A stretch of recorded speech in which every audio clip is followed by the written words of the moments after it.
Right guys, so welcome back to the channel today. This video is basically going to be dedicated to like the whole of the year I've had on YouTube. I just want to say a massive thank you to everyone that's participated in helping me get to where I am throughout this year. The channel's jumped hugely. We're now at 13,000 subscribers, which is amazing, and I can't thank you all enough. I just want to wish you all a happy Christmas and a happy new year for myself, and I will be bringing back some sick content. This is a little taster as to sort of things I'll be bringing back for you in the new year. I'm holding my own meet tonight, so it's like an end of the year Christmas LTV meet. I'm going to chuck a load of cinematics clips together, but the way now that I produce it and bring it out to you guys is a lot different. I'm using now Final Cut Pro and things like that, so better editing softwares, and the content overall is just going to be a lot more professional. So sit back, enjoy the video. It's not going to be a long one. I'm going to try and make it as exciting and fun as possible. Hopefully it's going to be some burnouts, some flames and some mad stuff going on.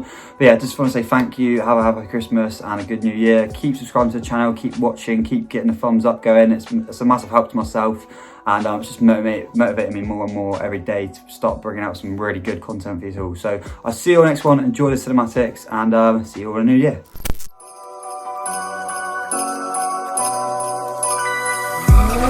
Oh,